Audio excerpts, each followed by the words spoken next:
તો હેલો વિદ્યાર્થી મિત્રો, સ્વાગત છે તમારું વી ટીચિંગ યુટ્યુબ ચેનલમાં. અને આજે આપણે જોવાના છીએ ધોરણ 11માં ભૂગોળ વિષયમાં બીજો પાઠ, જેનું નામ છે પૃથ્વીનો ઉદ્ભવ અને ઉત્ક્રાંતિ. તો આ વિડીયો તમને જરૂરથી પસંદ થશે, અને જો તમને આ વિડીયો સારો લાગે તો આ ચેનલને સબસ્ક્રાઈબ કરવાનું ભૂલતા નહીં. અને બીજા તમારે પાઠ જોઈતા હોય તો તમે કમેન્ટ પણ કરી શકો છો. તો આપણે જોઈએ. પ્રકરણ 2 પૃથ્વીનો ઉદ્ભવ અને ઉત્ક્રાંતિ. વસુંધરા માનવીનું જન્મસ્થળ છે. ભૂસપાટી પર મનુષ્ય જીવનનો સમગ્ર કાર્ય વ્યવહાર ચાલે છે. મનુષ્યનું શરીર પણ તેના મૃત્યુ બાદ ધરતીની ધૂળમાં ભળી જાય છે. આ કારણે જ માનવીને ધરતીનો છોરું કહ્યો છે. સમગ્ર માનવ સંસ્કૃતિનો ઇતિહાસ આ ધરતી માતા સાથે સંકળાયેલ છે. જ્યારથી પૃથ્વી પર માનવનું અસ્તિત્વ સાકાર બન્યું છે, ત્યારથી પૃથ્વીના ઉદ્ભવથી માંડીને પૃથ્વીના વિવિધ આવરણો અંગે તે સતત વિચારતો રહ્યો છે. વિજ્ઞાનની અનેકવિધ ક્ષેત્રે પ્રગતિ થઈ હોવા છતાં પૃથ્વીનો ઉદ્ભવ કઈ રીતે થયો, એ પ્રશ્ન આજે પણ એટલો જ વિવાદાસ્પદ રહ્યો છે. બ્રહ્માંડના રહસ્યો આજે પણ વણ ઉકલ્યા છે. આપણે નાના હતા ત્યારથી જ આપણી જિજ્ઞાસા રહી છે કે આકાશમાં તારા શા માટે ચમકે છે? તારાની સંખ્યા કેટલી? ઈશ્વરે તારાનું સર્જન શા માટે કર્યું હશે? જ્યારે પૃથ્વી પરનો કોઈ વ્યક્તિ અવસાન પામે છે, ત્યારે તે શું આકાશમાં તારો બની જાય છે? અવકાશમાં પૃથ્વી કોના પર ટકી રહી છે? તેના પેટાળમાં શું છુપાયેલું હશે? આપણે એક ગીત સાંભળતા આવ્યા છીએ, ચલો દિલદાર ચલો, ચાંદ કે પાર ચલો. તો શું આપણે અંતરિક્ષની પેલે પાર જઈ શકીશું? આ બ્રહ્માંડમાં અન્યત્ર ક્યાંય જીવસૃષ્ટિ હશે ખરી? આ બધા જ પ્રશ્નોનો ઉકેલ મેળવવા આવો આપણે આ પ્રકરણનો સહેતુક અભ્યાસ કરીએ. પૃથ્વીના ઉદ્ભવની પૌરાણિક માન્યતાઓ. પૃથ્વીના ઉદ્ભવની માન્યતાઓ અને અટકળો વિવિધ ધર્મગ્રંથોમાં જોવા મળે છે. પ્રાચીન કાળમાં અનેક દેશના લોકો પૃથ્વીનો આકાર ઈંડા જેવો કલ્પતા હતા. હિન્દુ લોકોની પ્રાચીન માન્યતા હતી કે બ્રહ્મા યુગો સુધી ધ્યાનાવસ્થામાં રહ્યા અને તેમણે એક સોનાનું ઈંડું બનાવ્યું. ક્રોએશિયા દેશમાં પૃથ્વીને સૂર્ય દેવતાએ ઉત્પન્ન કરેલું ઈંડું માનવામાં આવે છે. આ ઈંડું એ જ પૃથ્વી. સ્કેન્ડિનેવિયાના દેશો એટલે કે સ્વીડન, ફિનલેન્ડ અને નોર્વેમાં પૃથ્વીને ઢાલ જેવા આકારની કલ્પી છે. આ ઢાલ જેવી પૃથ્વી એક વૃક્ષ પર ટકેલી છે. આ વૃક્ષનું મૂળ તે પાતાળ અને ઉપરનું છત્ર તે સ્વર્ગ છે. હિન્દુ ધર્મશાસ્ત્રો મુજબ એક મોટો કાચબો છે. આ મહાકાચબાની પીઠ પર 4 મોટા હાથી છે અને તેમની પીઠ ઉપર ઊંધા અર્ધ ગોળાકારે પૃથ્વી ટકેલી છે. પૃથ્વીની વધુ ઊંચાઈએ સૂર્યલોક એટલે કે સ્વર્ગ છે. કેટલાક લોકોની માન્યતા હતી કે કોઈક રાક્ષસના પ્રચંડ મજબૂત વાંસા પર પૃથ્વી ટકેલી છે. જ્યાં સુધી તે રાક્ષસ સૂતેલો છે, બધું સરસ છે, કંઈ વાંધો નથી. પણ જ્યારે તે જાગી જશે અને હલવા લાગશે, ત્યારે ધરતીકંપ શરૂ થશે. કેટલીક પ્રજા માનતી હતી કે પૃથ્વી 3 વિશાળકાય વહેલ પર ટેકાવાયેલી છે. વળી પ્રાચીન કાળના લોકો માનતા હતા કે કદાચ આકાશની પાર કોઈક અઘરું, અટપટું અને બુદ્ધિશાળી યંત્ર છુપાયેલું છે. આ યંત્ર ઘડિયાળના યંત્રને કદાચ મળતું આવે છે. તેમાં કદાચ પર્વતોથી પણ મોટા અને વિશાળ દાંતાવાળા પૈડા હળવે હળવે ગોળ ફરે છે અને તેથી તારા સહિત આખા આકાશને પૃથ્વી પર ફેરવે છે. આપણા પૂર્વજો માનતા કે પૃથ્વી શેષનાગના માથા પર ટકેલી છે. શેષનાગ માથું ધૂણાવે છે, તેથી ધરા ધ્રુજી ઉઠે છે. વળી કેટલાક માનતા હતા કે સૂર્ય પૃથ્વીની આસપાસ ફરે છે, તેથી દિવસ રાત થાય છે. આ હતી આપણી પ્રાચીન માન્યતાઓ. એવું માનવામાં આવે છે કે આજથી આશરે 4.5 અબજ વર્ષ પૂર્વે પૃથ્વીનો ઉદ્ભવ થયો. ત્યારે તે ગરમ વાયુવીય ગોળા રૂપે હતી. કાળક્રમે તેની બાહ્ય સપાટી ઠરતી ગઈ અને પૃથ્વી ઉપર પાતળો ઘન પોપડો અસ્તિત્વમાં આવ્યો. પૃથ્વી સૌર પરિવારનો એકમાત્ર એવો ગ્રહ છે જેના પર જીવસૃષ્ટિ અસ્તિત્વ ધરાવે છે. સૌર પરિવારના ઉદ્ભવ સાથે જ પૃથ્વીનો ઉદ્ભવ જોડાયેલો છે. પૃથ્વીના ઉદ્ભવ અંગેના વિવિધ સિદ્ધાંતો. પૃથ્વીના ઉદ્ભવ અંગે વિજ્ઞાનીઓ અને તત્વવેત્તાઓએ અનેક ઉત્કલ્પનાઓ રજૂ કરી છે, જેને આપણે 3 વિભાગોમાં વહેંચી શકીએ. એક તારક ઉત્કલ્પના, મોનિસ્ટિક હાઇપોથેસિસ. આ ઉત્કલ્પના પ્રમાણે પૃથ્વીનો ઉદ્ભવ એક તારામાંથી થયો હોવાનું માનવામાં આવે છે. તેને એક પ્રેતુક કલ્પના પણ કહે છે. 2 દ્વૈતારક અથવા યુગ્મ તારક ઉત્કલ્પના, ડ્યુઆલિસ્ટિક હાઇપોથેસિસ. આ ઉત્કલ્પના પ્રમાણે 2 તારાના અથડાવાથી પૃથ્વીનો ઉદ્ભવ થયો હોવાનું માનવામાં આવે છે. 3 વાયુવીય અને ધૂલી વાદળો પર આધારિત ઉત્કલ્પના. આ ઉત્કલ્પના પ્રમાણે સૌર પરિવારનો ઉદ્ભવ વાયુ અને ધૂળ જેવા આદિ પદાર્થોથી થયો હોવાનું મનાય છે. એક તારક ઉત્કલ્પનાઓ. 1 વાયુવીય રાશિ ઉત્કલ્પના. જર્મન તત્વજ્ઞ ઇમ્મેન્યુઅલ કાન્ટે 1755માં આ ઉત્કલ્પનાની ભેટ આપી. તેના મત પ્રમાણે અવકાશમાં ઠંડુ અને ગતિહીન વાયુ વાદળ હતું. વાયુવીય વાદળના વાયુકણોના પારસ્પરિક ગુરુત્વાકર્ષણ બળના કારણે એક ગરમ અને પોતાની કાલ્પનિક ધરી પર ફરતી નિહારિકામાં રૂપાંતર પામ્યું. 2 નિહારિકા વાદળ ઉત્કલ્પના. 1796માં ફ્રાન્સના ખગોળશાસ્ત્રી અને ગણિતજ્ઞ લાપ્લાસે કાન્ટની વાયુવીય રાશિ ઉત્કલ્પનામાં સુધારો સૂચવ્યો. તેના વિચાર પ્રમાણે વાયુવીય અને ધ્રુવીય રાશિના આદિ પદાર્થમાંથી સૂર્ય અને ગ્રહોનો ઉદ્ભવ થયો છે. 2 યુગ્મ તારક અથવા દ્વૈતારક ઉત્કલ્પના. 1 ગ્રહાણુ ઉત્કલ્પના. 2 અમેરિકન વૈજ્ઞાનિકો ટીસી ચેમ્બરલેન અને મોલ્ટને 1900માં ગ્રહાણુ ઉત્કલ્પના આપી હતી. તેઓના મત અનુસાર બ્રહ્માંડમાં સૂર્ય પાસેથી એક ભ્રમણશીલ પ્રવાસી તારો પસાર થયો. આ તારાના ગુરુત્વાકર્ષણ બળના કારણે સૂર્ય સપાટીમાંથી કેટલાક પદાર્થો છૂટા પડ્યા અને બ્રહ્માંડમાં દૂર સુદૂર વિખરાઈ ગયા. આ છૂટા પડેલા ભાગો ગ્રહોમાં રૂપાંતરિત થઈ સૂર્યની આસપાસ ભ્રમણ કરવા લાગ્યા.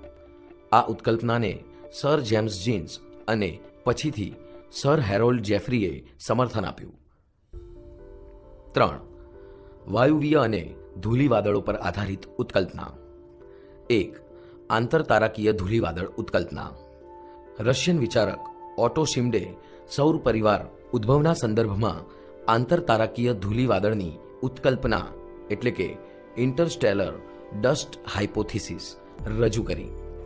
તેના મતાનુસાર બ્રહ્માંડમાં સૂર્ય તો હતો જ.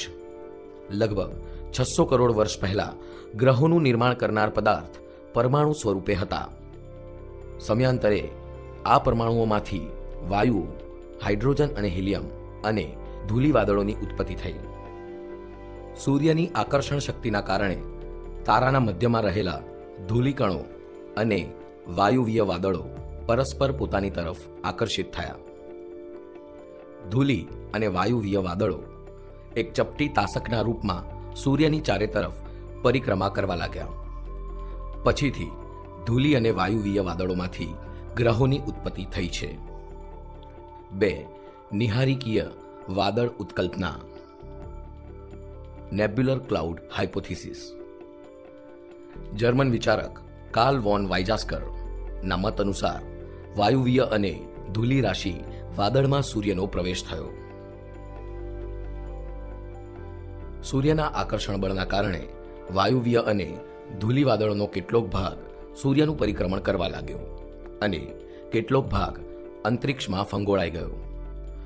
ધૂલી રજકણો પરસ્પર સંગઠિત થઈ મોતીઓની માળા સ્વરૂપમાં ગોઠવાયા. સમયાંતરે મોટા સ્વરૂપના મોતી ગ્રહો અને નાના સ્વરૂપના મોતી ઉપગ્રહો બની ગયા. આ પ્રકારના ગ્રહો અને ઉપગ્રહોની રચના થતાં લગભગ 10 કરોડ વર્ષ લાગ્યા હશે. પૃથ્વીના ઉદ્ભવના આધુનિક સિદ્ધાંત. પૃથ્વીના ઉદ્ભવ સંબંધિત અનેક ઉત્કલ્પનાઓમાંથી બે વિચારધારાઓ વધુ પ્રમાણમાં સ્વીકૃતિ પામી છે, જે આધુનિક ગણવામાં આવે છે, જેમાં એક નિહારિકા ઉત્કલ્પના અને બે ભરતી ઉત્કલ્પના. આ બંને ઉત્કલ્પનાઓ હવે આપણે વિસ્તારથી જોઈએ. એક, નિહારિકા ઉત્કલ્પના, નેબ્યુલર હાઇપોથિસિસ. જર્મન તત્વજ્ઞ ઇમેન્યુઅલ કાન્ટે 1755માં આ ઉત્કલ્પના રજૂ કરી હતી. તેના મતાનુસાર અબજો વર્ષ પહેલા અવકાશમાં ઠંડુ અને ગતિહીન વાયુવીય વાદળ અસ્તિત્વ ધરાવતું હતું. વાયુવીય વાદળમાં રહેલા વાયુકણોના પરસ્પર ગુરુત્વાકર્ષણ બળના કારણે ભારે ઘર્ષણ થયું અને આ વાયુવીય વાદળ તત્વ અને પોતાની કાલ્પનિક ધરી પર ફરતી નિહારિકા એટલે કે નેબ્યુલા માં રૂપાંતરિત પામ્યું. અંતરિક્ષમાં તારાઓના સમૂહ વચ્ચે શ્વેત અને શ્યામ જે વાયુવીય વાદળો દેખાય છે તેને નિહારિકા કહે છે. કાંટની આ વિચારધારામાં ફ્રેન્ચ ગણિતશાસ્ત્રી લાપ્લાસે 1796માં સુધારો કર્યો. તેણે આરંભથી જ પરિક્રમણ કરતી ખૂબ જ તપ્ત નિહારિકાની કલ્પના રજૂ કરી. આ નિહારિકાની સપાટી પરથી ગરમી સતત ફેંકાતી હતી. પરિણામે તેની ગરમીમાં ક્રમશઃ ઘટાડો થતો ગયો. તે ધીમે ધીમે ઠંડી થવા લાગી. તેથી તેની સપાટીના ભાગો સંકોચાઈને ઘટ્ટ બનવા લાગ્યા. આ નિહારિકાના કદમાં ધીમે ધીમે ઘટાડો થતા તેના અક્ષ ભ્રમણ વેગમાં ઉત્તરોત્તર વધારો થવા લાગ્યો. તેથી તેના કેન્દ્રગામી બળ કરતાં કેન્દ્રત્યાગી બળ વધવા લાગ્યું. કેન્દ્રત્યાગી બળના કારણે નિહારિકાની સપાટી પરથી સમયાંતરે એક પછી એક વાયુવીય જથ્થો છૂટો પડીને વલાયાકારે અવકાશમાં ફેંકાયો. આ વાયુવીય પદાર્થોનો જથ્થો નિહારિકાના પોતાના ગુરુત્વાકર્ષણ બળને લીધે તેની આસપાસ ફરવા લાગ્યો. આ વાયુવીય પદાર્થોનું ધીમે ધીમે સંયોજન અને એકત્રીકરણ થવાને કારણે વલયાકાર વાયુવીય પદાર્થોમાં પરિવર્તિત થયા, જે ગ્રહો તરીકે ઓળખ પામ્યા. ગ્રહોનું ઘનીકરણ થતા પહેલા આ સમગ્ર પ્રક્રિયાનું પછીથી પુનરાવર્તન થતા કેટલાક ગ્રહોમાંથી ઉપગ્રહો બન્યા. મૂળ નિહારિકાનો બાકી રહેલો ભાગ તે સૂર્ય કહેવાયો. આ રીતે સૌર પરિવારનો ઉદ્ભવ કરોડો વર્ષ પહેલા થયો. 2. ભરતી ઉત્કલ્પના, ટાઇડલ હાઇપોથેસિસ. સાગર જળમાં ચંદ્ર અને સૂર્યના ગુરુત્વાકર્ષણ બળને કારણે ભરતી આવે છે. આ ભરતીને લક્ષ્યમાં રાખીને ઇંગ્લેન્ડના ભૂગોળવિદો સર જેમ્સ જીન્સ તથા જેફરીઝે સૌર પરિવારની ઉત્પત્તિ માટે 1919માં ભરતી ઉત્કલ્પના રજૂ કરી હતી. આ ઉત્કલ્પના પ્રમાણે વિશાળકાય વાયુપિંડ ધરાવતા આપણા આદિ સૂર્યની નજીકમાંથી એક પ્રવાસી તારો પસાર થયો. આ પ્રવાસી તારો આપણા સૂર્ય કરતાં કદમાં અનેક ગણો મોટો હતો. તેથી તેનું ગુરુત્વાકર્ષણ પણ વધુ હતું. આ પ્રવાસી તારાના ગુરુત્વાકર્ષણ બળને કારણે સૂર્યની સપાટી પર વાયુવીય ભરતી આવી. પ્રવાસી તારો જેમ જેમ સૂર્યની વધુને વધુ નજીક આવતો ગયો તેમ તેમ ભરતીની ઊંચાઈ વધતી રહી. સિગાર કે ચીરૂટ આકારનો વાયુવીય જથ્થો પ્રવાસી તારા તરફ આકર્ષાયો અને તે સૂર્યમાંથી છૂટો પડી ગયો. પ્રવાસી તારો સૂર્યથી જેમ જેમ દૂર થતો ગયો તેમ તેમ તેનું ગુરુત્વાકર્ષણ બળ ઘટતું ગયું. સૂર્યમાંથી છૂટા પડેલા ભાગને સૂર્યના ગુરુત્વાકર્ષણ બળને કારણે ધરીભ્રમણ અને પરિક્રમણ ગતિ પ્રાપ્ત થઈ. સમય જતાં સિગાર આકારનો છૂટો પડેલો ભાગ ઠરવા લાગ્યો. સંકોચન પ્રક્રિયાને કારણે તેનું વિભાજન થયું. તેમાંથી ગ્રહો ઉદ્ભવ્યા. સૂર્ય અને ગ્રહો વચ્ચે પણ આ જ પ્રક્રિયાનું પુનરાવર્તન થતાં ઉપગ્રહો બન્યા. આ ઉત્કલ્પના પ્રમાણે આપણા સૌર પરિવારનો ઉદ્ભવ થયો. પૃથ્વી સહિત અન્ય ગ્રહો ઉપગ્રહોનો ઉદ્ભવ, તેઓનો સૂર્યથી ક્રમ, કદ, ધરીનું નમન, ઉપગ્રહોની સંખ્યા વગેરે અનેક પ્રશ્નોના ઉકેલ ભરતી ઉત્કલ્પનાના કારણે પ્રાપ્ત થયા. આ વિચારધારા લોકપ્રિય અને સર્વસ્વીકૃત બની રહી. આપણું સૌરમંડળ એક જ પ્રકારના વાયુવીય પદાર્થોથી ભરતી પ્રક્રિયાથી રચાયેલું છે. સૌર પરિવાર ગ્રહો, ઉપગ્રહો, લઘુગ્રહો, ઉલ્કાઓ અને ધૂમકેતુઓનું મંડળ, જેનો અઘનિષ્ઠતા સૂર્ય છે. સૌર પરિવારમાં 8 ગ્રહો ઉપરાંત 173 કરતાં વધુ ઉપગ્રહો, આશરે 45,000થી વધુ લઘુગ્રહો, ધૂમકેતુઓ, ઉલ્કાઓ વગેરેનો સંયુક્ત રીતે સૌર પરિવાર કે સૂર્યમંડળ કહેવામાં આવે છે. સૂર્ય મધ્યમ કદનો તારો છે, જે સ્વયં પ્રકાશિત છે અને પોતાના પરિવારના સભ્યોને પ્રકાશિત કરે છે. સૂર્યનો વ્યાસ 13,92,000 કિલોમીટર છે, જે પૃથ્વીના વ્યાસ કરતાં આશરે 109 ગણો વધુ છે. તેનું ગુરુત્વાકર્ષણ બળ પૃથ્વીના ગુરુત્વાકર્ષણ બળ કરતાં 28 ગણું વધારે છે. તે ખૂબ જ ગરમ વાયુપિંડ છે. તેની સપાટીનું તાપમાન આશરે 6,000 અંશ સેલ્સિયસ અને તેના કેન્દ્રનું તાપમાન આશરે 1.5 કરોડ ડિગ્રી સેલ્સિયસ છે. પૃથ્વીના કેન્દ્ર ભાગમાં જે દબાણ અને ગરમી છે, તેનાથી અનેક ગણું દબાણ અને ગરમી સૂર્યના કેન્દ્રમાં છે. તેથી અહીં થતી નાભિકીય પ્રક્રિયામાં સૂર્ય દ્રવ્યના હાઇડ્રોજન પરમાણુઓનું એકીકરણ થતાં હિલિયમમાં રૂપાંતર થાય છે, જેના થકી પ્રકાશ અને ગરમી રૂપી પ્રચંડ ઉર્જા પેદા થાય છે. 12,000 અબજ ટન કોલસો બાળવાથી જેટલી ઉર્જા પેદા થાય, તેટલી ઉર્જા સૂર્યમાંથી પ્રતિ સેકન્ડે પેદા થાય છે. આ ઉર્જા વિકિરણ રૂપે અંતરિક્ષમાં ફેંકાય છે. સૂર્યની સપાટી એટલે કે ફોટોસ્ફિયર પર દેખાતા કાળા ધાબાને સૂર્ય કલંકો એટલે કે સનસ્પોટ્સ કહે છે.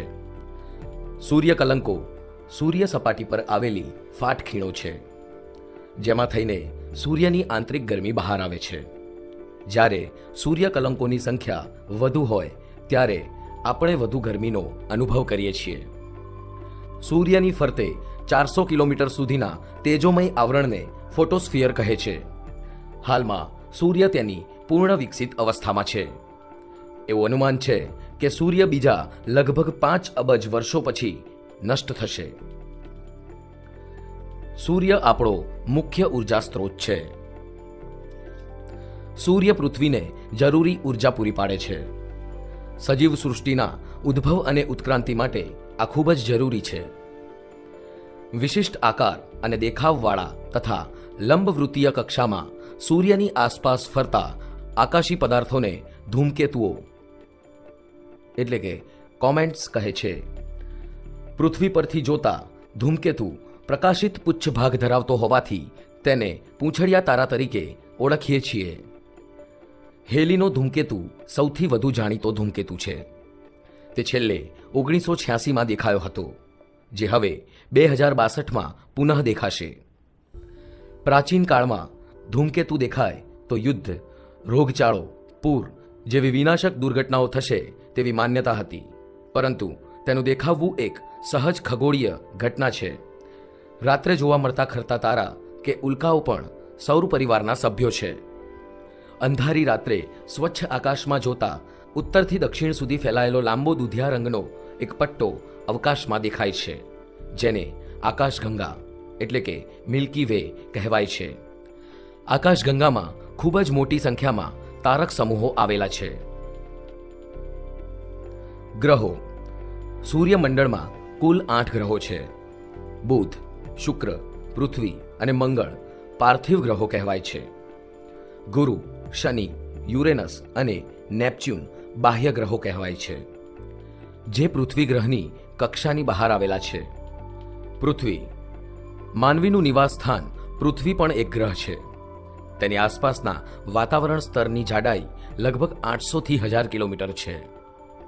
તે સૂર્યની આશરે 15 કરોડ કિલોમીટર દૂર શુક્ર અને મંગળ ગ્રહોની વચ્ચે તથા પરપ્રકાશિત ગ્રહ છે.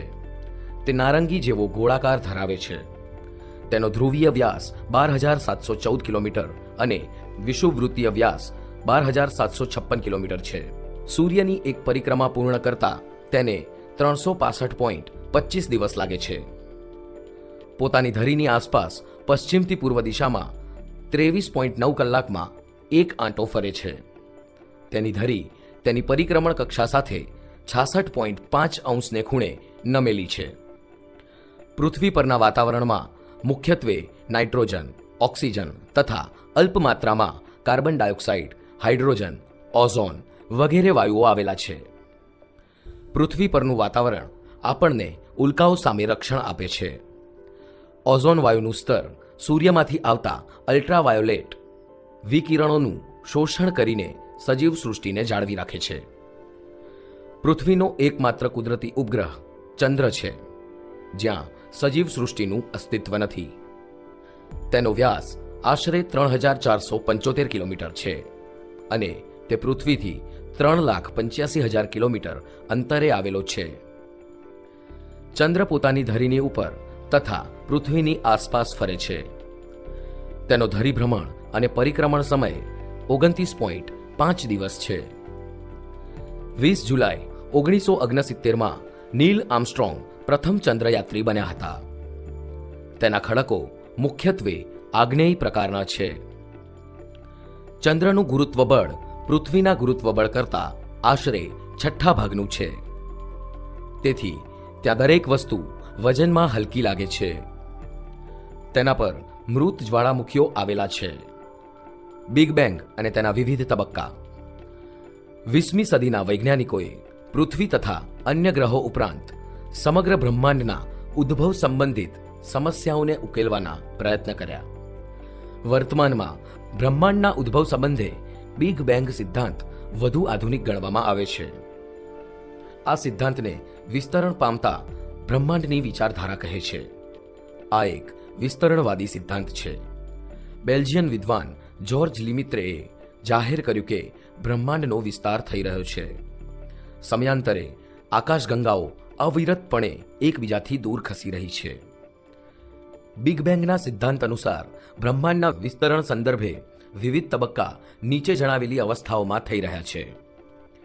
બ્રહ્માંડની રચના જેનાથી થઈ છે તે પદાર્થો પ્રારંભે એક નાના ગોળાના સ્વરૂપમાં હતા. એક જ સ્થાને તે સ્થિર હતા. આ આદિ પદાર્થો અત્યંત સૂક્ષ્મ હતા અને તેઓનું તાપમાન અને ઘનતા ખૂબ જ હતા. આ ખૂબ જ નાના ગોળામાં પ્રચંડ વિસ્ફોટ એટલે કે બેંગ થતા તેમાં રહેલા આદિ પદાર્થોના કણો અંતરિક્ષમાં વિખરાઈ ગયા. બિગ બેંગની ઘટના આજથી લગભગ 13.7 અબજ વર્ષો પહેલા થઈ હશે. પ્રચંડ વિસ્ફોટ પછી 1 સેકન્ડ કરતાં અધિક સમયમાં આદિ પદાર્થોના કણો અંતરિક્ષમાં ફેલાઈ જઈને બ્રહ્માંડમાં વિસ્તરણ પામ્યા હશે. બ્રહ્માંડનું વિસ્તરણ આજે પણ ચાલુ જ છે, પરંતુ તેની ગતિ ધીમી પડી ગઈ છે. બિગ બેંગ થતાની સાથે જ માત્ર 3 જ મિનિટમાં પ્રથમ પરમાણુની ઉત્પત્તિ થઈ હશે. બિગ બેંગ થયા બાદ આશરે 3 લાખ વર્ષ દરમિયાન તાપમાન 4500 ડિગ્રી કેલ્વિન સુધી નીચું આવી ગયું અને આણ્વિક પદાર્થોનું નિર્માણ થયું હશે. પૃથ્વીની ઉત્ક્રાંતિ, ઇવોલ્યુશન ઓફ અર્થ. પૃથ્વી આજે જે સ્વરૂપમાં જોવા મળે છે તે ભૂતકાળમાં ન હતી. પૃથ્વીનું વર્તમાન સ્વરૂપ તેના ક્રમિક વિકાસના અનેક યુગો પછી પ્રાપ્ત થયું છે. પૃથ્વી તેના ઉદ્ભવ સમયે અતિશય તપ્ત વાયુના ગોળા સ્વરૂપે હતી. પૃથ્વી પરનું વાતાવરણ હાઇડ્રોજન અને હિલિયમ વાયુઓનું બનેલું હતું. પરંતુ આજે પૃથ્વી જળ અને જીવજગતથી પણ સુશોભિત એક સુંદર જીવન ગ્રહ છે. પૃથ્વીના આ રૂપ પરિવર્તન માટે અનેક ઘટનાઓ અને પ્રક્રિયાઓ જવાબદાર છે. પૃથ્વી સપાટીના લગભગ 71% વિસ્તાર પર જળરાશિ પથરાયેલી છે. તેથી તેને જલીય ગ્રહ પણ કહે છે. પૃથ્વીની ચારે બાજુ વીંટળાઈને આવેલા હવાના આવરણને વાતાવરણ અને પૃથ્વી પરની વિશાળ જળરાશિને જલાવરણ કહે છે. વાતાવરણમાં રહેલા ઓક્સિજન અને નાઇટ્રોજન વાયુઓ જીવસૃષ્ટિને જીવંત રાખે છે. પૃથ્વી સપાટીનું ઘન આવરણ જે માટીના સ્તરો કે ખડક સ્તરોનું બનેલું છે તેને મૃદાવરણ કહે છે. મૃદાવરણ એ ભૂકવચ છે. વાતાવરણ, જલાવરણ અને મૃદાવરણ આ ત્રણેય આવરણોમાં જુદી જુદી જીવસૃષ્ટિ અસ્તિત્વ ધરાવે છે. સમગ્ર જીવસૃષ્ટિને સાંકળતા આવરણને જીવાવરણ કહે છે. મૃદાવરણની ઉત્ક્રાંતિ. મૃદાવરણ સરેરાશ 33 કિલોમીટરની જાડાઈ ધરાવે છે. પૃથ્વીની ઘન સપાટીથી ભૂકેન્દ્ર તરફ જતા સામાન્ય રીતે દર 32 મીટરની ઊંડાઈએ 1°C તાપમાન વધે છે. પૃથ્વી સપાટીની નજીકના ભાગમાં પ્રસ્તર ખડકોનું પાતળું સ્તર છે. તેના બે પેટા ભાગ છે. 1. ભૂકવચ. 2. ભૂરસ. સિયાલ સ્તર ગ્રેનાઇટ ખડકોનું અને સાઇમા સ્તર બેસાલ્ટ ખડકોનું બનેલું છે. મૃદાવરણની નીચે આશરે 2880 કિલોમીટરની ઊંડાઈ સુધી મેન્ટલ કે મિશ્રાવરણ છે. તેને ભૂરસ પણ કહે છે.